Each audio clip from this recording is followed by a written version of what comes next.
No dia 13 de dezembro de 1968, durante o governo do general Arthur da Costa e Silva, foi promulgado o Ato Institucional número 5, o AI-5. A partir deste dia, o governo federal poderia decretar o recesso do Congresso Nacional, intervir nos estados e municípios, cassar mandatos e suspender direitos políticos, entre tantas outras ações arbitrárias e sem apreciação judicial. O período do AI-5 foi marcado pela censura. Não havia possibilidade de liberdade de expressão. Tudo que soasse como uma ameaça à ordem que fosse contrário à vontade do governo era cortado. Na televisão, por exemplo, programas foram retirados do ar. Uma novela com 30 capítulos gravados foi censurada antes mesmo de estrear. O professor Antônio Andrade, da Universidade Metodista, fala sobre como o AI-5 afetou a programação televisiva. Onde que a censura pegava mais na televisão? Principalmente os programas de auditório. O Chacrinha, né, famoso comunicador, e um outro já falecido também, os dois já faleceram, mas o outro era o Flávio Cavalcante. Então eram dois grandes comunicadores que disputavam espaço na televisão em programas populares, ao vivo, os programas ao vivo, e a grande emissora da época, 70, ainda é a TV Tupi. Né? Outra emissora que também fez muito sucesso na época foi a TV Excelsior, que foi fechada pelos militares em 70. Fechada nesse sentido. Uma do Flávio Cavalcante, que ele era o maior programa de audiência na televisão brasileira nesse início dos anos 70. Ele foi suspenso várias vezes, mas em uma oportunidade ele foi suspenso durante 2 meses. Era um programa que tinha audiência em torno de 70%. Por quê? Não porque tratou de... As questões não eram muitas questões políticas da televisão, eram as questões de moral. Não é? Então eu lembro, o Flávio Cavalcante monta um candomblé, um negócio de despacho, dentro do programa dele, no domingo à noite, que era o pico de audiência. E claro que houve muita reclamação, houve muito questionamento e o programa foi tirado do ar. As coisas também eram bem assim, né? De repente o programa sumia de exibição, né? Outra que há também um fator que tem que ser muito considerado, o papel que a própria igreja, mais a igreja católica, tinha nesse sentido. Ela sempre colaborou com a censura, encaminhando demandas, reclamações, protestos, né? Porque havia uma rigidez moral muito grande, né? Então era por aí que as coisas mais funcionavam. As novelas também eram um objeto de censura quando tratava de questões também ligadas às questões femininas. Isso não podia ser tratado de maneira alguma na televisão. O que acontece é que tanto os artistas como os dirigentes na televisão, diferente do cinema, eles já tinham na cabeça até onde eles podiam ir. Um caso clássico aí, nesse período, é o famoso Globo Repórter, que no início chamava-se Globo Shell. É um programa que a Globo lançou, em que ela trouxe para a televisão os grandes cineastas brasileiros, que estavam, principalmente o pessoal do chamado cinema novo, um cinema de esquerda, avançado, e que estavam com dificuldades em produzir cinema, por causa do custo, e outra, eles sabiam que seriam censurados. E você censurado, o filme não podia ser exibido. Então a Globo traz esse pessoal, cria esse Globo Repórter, que vira um programa assim, super avançado em termos de televisão, na produção de documentários para televisão, né? E que vai ter uma audiência extraordinária. E a censura começa num primeiro momento, a pedir cortes, fazer uma reedição do programa, e depois ela começa a vetar, inclusive, alguns programas. Né? Um deles ficou famoso aí, era o Vilcinho Galileia. Era um malandro, era um contraventor da periferia de São Paulo, quando isso aí era novidade. Fala em droga, sequestro, violência, era uma coisa assim muito rara, não era uma coisa comum. E ela explorava esses assuntos. Esse documentário sobre o Galileia foi proibido, foi vetado na íntegra, né? Então, esse panorama ele vai permear todo esse período e o momento do auge desse autoritarismo é quando ocorre a morte do Vladimir Herzog, né, que era na TV, ele era da TV Cultura, onde ele fazia um telejornalismo totalmente muito parecido com o Globo Repórter, tratando de temas polêmicos que não se tratava, você não podia tratar de problema de violência, de droga, de miséria, de favela, de más condições de vida, eram temas vetados. Então a direção já sabia disso, não é só não mexer com isso. Ele começa comandando esse noticiário e que pega mal junto às autoridades. Há uma denúncia que ele era ligado ao Partido Comunista e aí tem a prisão dele e seguida da morte dele. Aí é exatamente quando o próprio sistema militar sofre uma primeira grande mudança. A partir da morte do Herzog, tudo que aconteceu, esse sistema de censura, não que acabou, mas ele começou a entrar em declínio. Não foi, no entanto, somente a televisão que a censura puniu. Músicas tiveram de ser retiradas dos rádios e autores foram perseguidos. É o que conta o doutorando Renan Marquezine. Em 68 vem o AI-5. O que vai mudar de fato na música não vai afetar parte da produção, nem da gravação, nada disso vai ser tão afetado. O que vai afetar mesmo são as letras das músicas, né? As temáticas. Na verdade, o AI-5 passa a ser uma faca de dois gumes, porque você fala, ok, eles proibiram os artistas. Uma bosta isso, lógico. Mas ao mesmo tempo os artistas passaram a ser muito mais geniais. Então, se não fosse pelo AI-5, a gente não teria muitas grandes músicas que nós temos hoje. Como Cálice, Charles Anjo 45, e daí em diante. Diversas músicas foram inspiradas pelo AI-5, na verdade, porque o AI-5 proibia. Então eles falaram, como que a gente vai lançar isso agora? Aí, lógico, a censura vai falar, isso não pode, isso não pode, isso não pode. Então eles não podem tratar de vários temas ou usar determinadas palavras que eles têm que mudar. E é sempre um problema, porque a palavra tem que caber na métrica da música. E muitos artistas passam a usar essa inventividade. Gil e Caetano vão ser presos.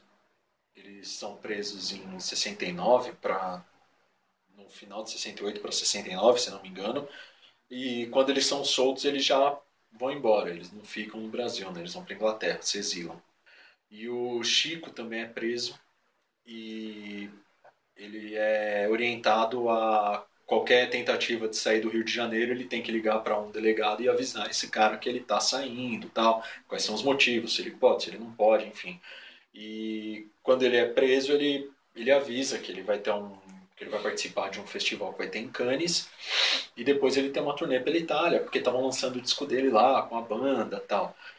E quando ele vai, ele já fica por lá mesmo, porque ele sabe que aqui a coisa tá ficando feia e a tendência é piorar, né? Então ele fica por lá um tempo também, que a Marieta estava grávida da primeira filha deles.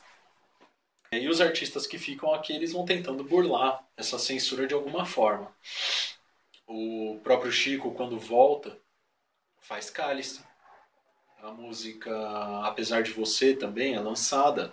Então, assim, ao mesmo tempo que você tem a censura, você não sabe até que ponto que é uma censura de fato e se é uma censura. E a censura é bem burra, na verdade. Porque apesar de você, passou. Várias músicas que não passariam, passaram. E pegou todo mundo de surpresa, sabe? Ninguém esperava que uma música daquela fosse lançada naquele regime.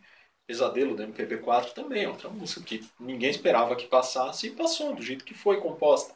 O AI-5 é uma coisa muito complexa e muito diferente, não, mas chegaram a proibir discos inteiros.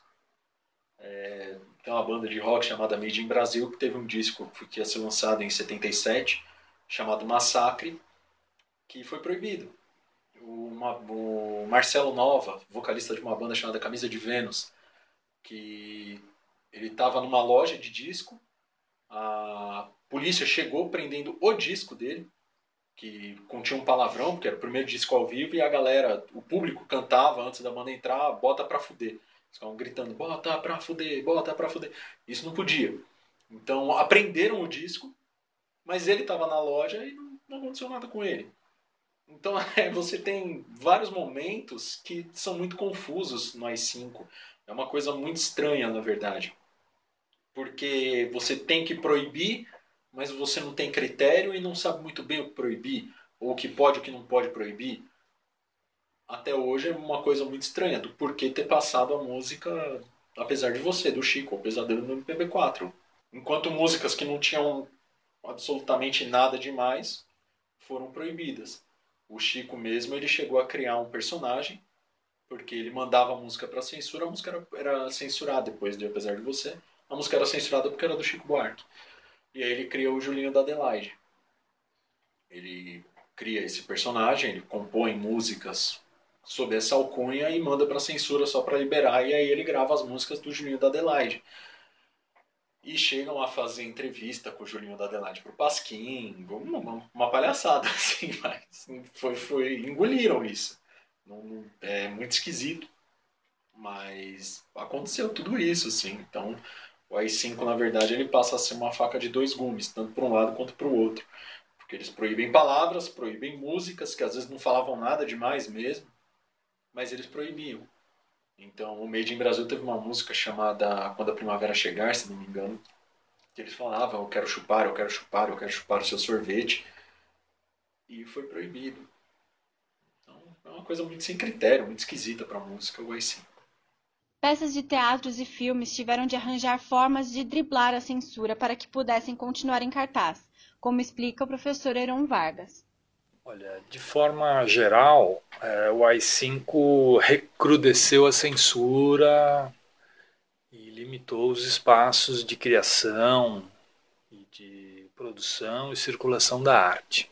Começou a ser mais difícil fazer obras e colocar esses trabalhos em público. Sempre tinha que passar pela censura e muitas vezes os censores, não sabendo o que era determinada coisa, ao invés de tentar saber, simplesmente proibiam, pediam, obrigavam alguma alteração.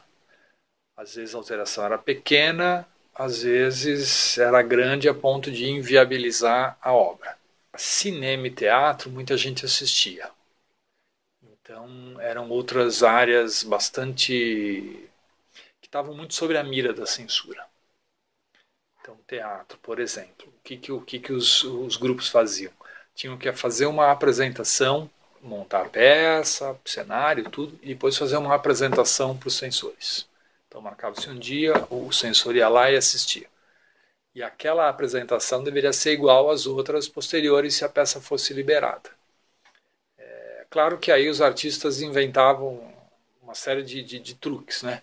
Falavam de um certo jeito quando o censor estava lá, depois quando era a peça, essa mesma fala ganhava um outro tom, uma outra entonação, coisas assim.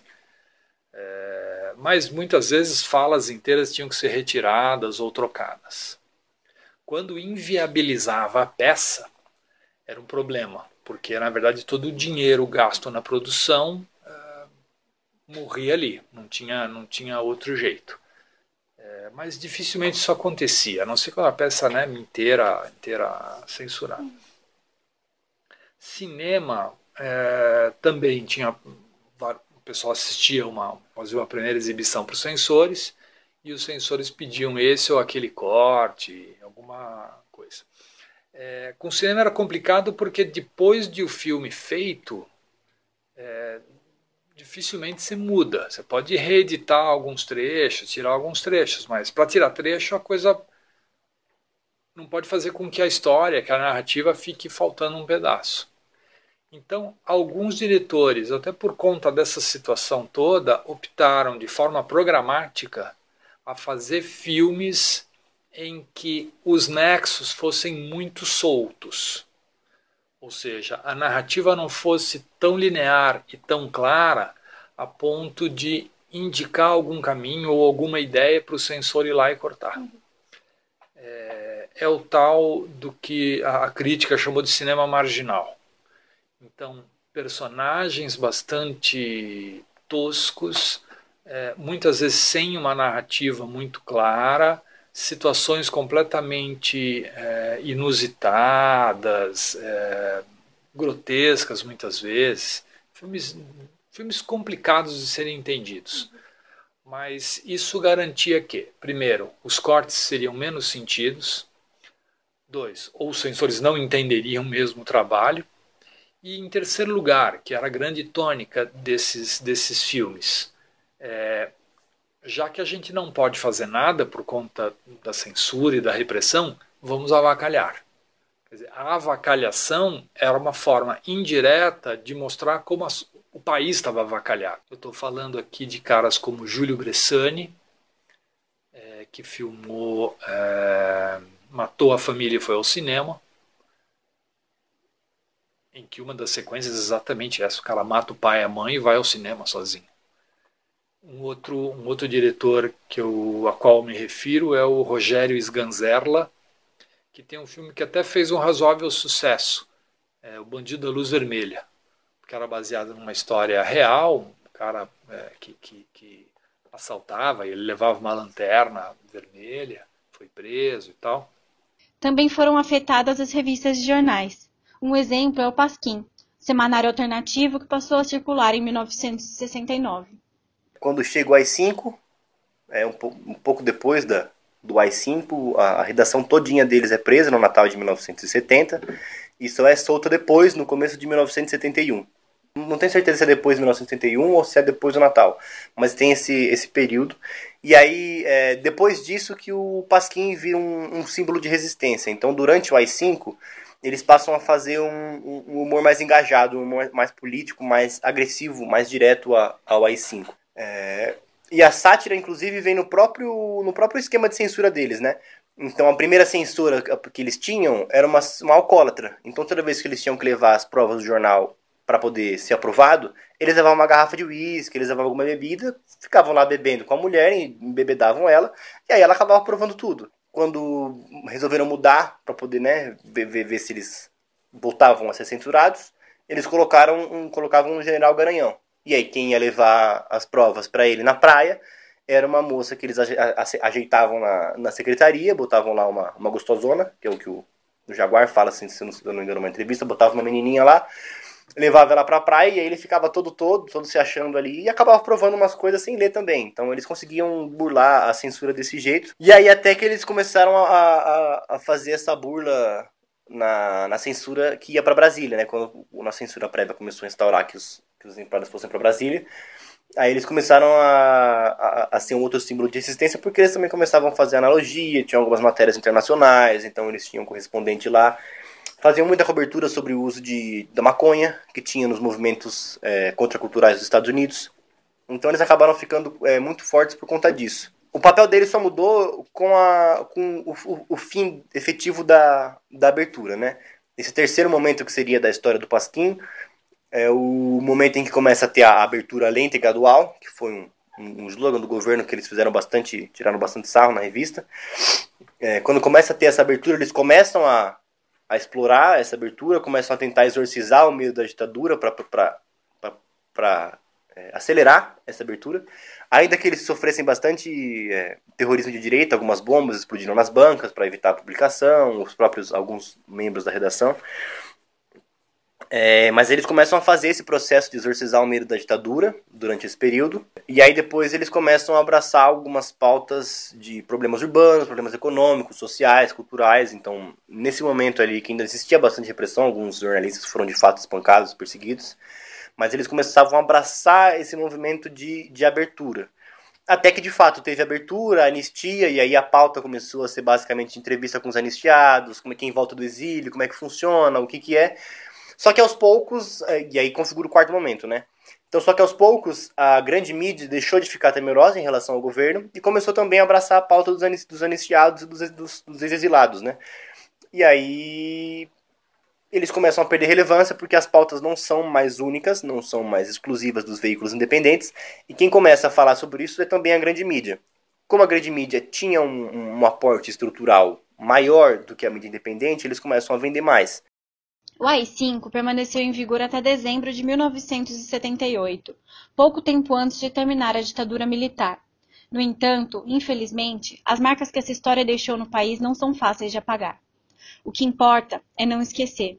Enquanto escrevemos a história hoje, é necessário olhar para trás, conhecer nosso passado e, principalmente, se não quisermos repetir os mesmos erros.